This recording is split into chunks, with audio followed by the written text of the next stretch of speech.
তো তানি ঘরে এখন বেলুন লাগাচ্ছে।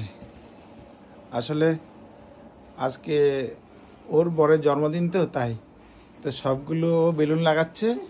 তো আমি বেলুন লাগানোর সময় ওকে না করিনি, একটাই কারণ, এই যে আমি বলবো হ্যাপি বার্থডে বেলুন এখন ও লাগাচ্ছে।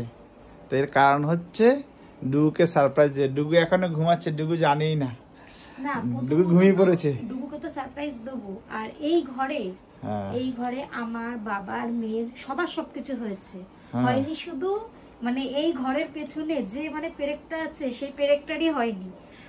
তার জন্য মানে এই ঘরে আমরা এই মাসটা রয়েছি, নেক্সট মান্থে আমরা চলে যাব। তা এটা হচ্ছে আমার শখের, মানে এটা ছাড়লেই আমার কেমন কষ্ট, মানে কি বলবো, এটা আমার মানে স্বপ্ন। মানে সেখানে এর জন্য এখানে সুমনের এর জন্য বার্থডেটা এইবার পালন হচ্ছে। তো এখন বলবো না, তোমরা অলরেডি মোটামুটি অনেকেই জেনে গেছো যে আমরা এখান থেকে অন্য জায়গায় শিফট হব।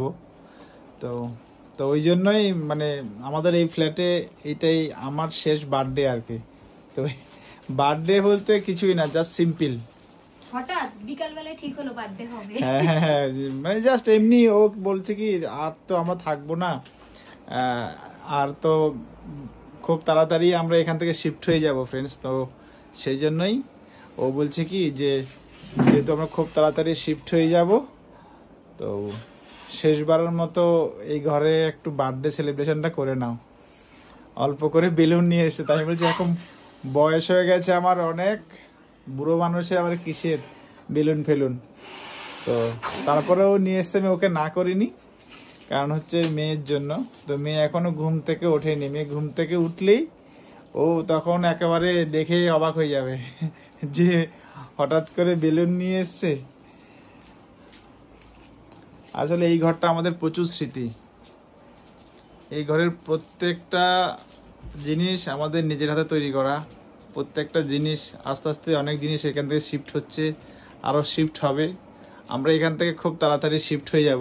সবথেকে জিনিস তৈরির থেকেও সবথেকে বড় কথা হচ্ছে কি এই ঘরে না আমাদের দুজনের কাটানো অনেক প্রচুর স্মৃতি, মানে কি বলবো, ভালো খারাপ সবকিছু। মানে এই ঘরটা ছাড়বো শুনলেই না মানে আমার ভেতরে কেন জানি এখনই আমার চোখ কেমন চলচল করছে। মানে এই ঘরটা আমার শখ, আমি সবসময় বলতাম, মানে এই ঘরটার কথা বললে আমার এখনই কেমন জানি চোখ চলচল করে, আমার এখনো। তো এই মানে আমার বিয়ে হয়ে প্রথম ও এই ঘরেই আসে ফার্স্ট, মানে বিয়েতে ও আমাকে আমার শাশুড়ি মা এই ঘরে বড় করে তোলে। আমার মা মারা যায় এই ঘরে, মানে আমাদের সবকিছু এই আমার এই সিঙ্গেল বেডরুম ফ্ল্যাট, তোমরা সবাই জানো। এই ফ্ল্যাটে আমাদের প্রচুর স্মৃতি, মেয়ে স্কুল, মেয়ে হওয়া, মেয়ের অন্নপ্রাশন, ওর সাজ, এভরিথিং, আমার বিয়ে, এমনকি আমার বিয়েটাও এই ফ্ল্যাটে, মানে 13-14 বছরের স্মৃতি এই ফ্ল্যাটে। তো তাই বললো যে যেহেতু আমরা খুব তাড়াতাড়ি শিফট হচ্ছি, তাই শেষবারের মতো ফ্ল্যাটে জাস্ট একটুখানি কেক কেটে সেটাকে সেলিব্রেশন আর কি। ঘরে সবসময় একটা ঘরে এত কিছু অসুবিধা এই হয়, কিন্তু এইভাবে দেখতে দেখতে 11টা বছর তো আমি কাটিয়ে দিলাম। এখন মেয়ে হয়েছে বড়, সব দিকই ভাবতে হবে। তো যাই হোক, মেয়ে তো এই জন্য কিছুই না, বসে বসে বলছে আমি এক প্যাকেট বেরিয়ে নিয়ে আসি ফোলাই, মেয়েরও ভালো লাগবে। তো মেয়ে ঘুম থেকে উঠে দেখবে, অবাক হয়ে যাবে। জাস্ট মেয়েকে সারপ্রাইজ দেওয়ার জন্য, আর তার সাথে লাস্ট স্মৃতিটাও এটাকে মানে স্মৃতি হিসাবে রাখার জন্য আর কি করা। তো টাটা বাই বাই, তোমাদেরকে পরে কেক কাটার ব্লগটা দেখাবো। আর তোমরা তো অলরেডি দুপুরের ব্লগটা দেখেই নিয়েছো, দেখতে থাকো। আর কি বলবো, আমার মুখটা এখন দেখাইনি, পরেই দেখেও বার্থডে বয়ের মুখ।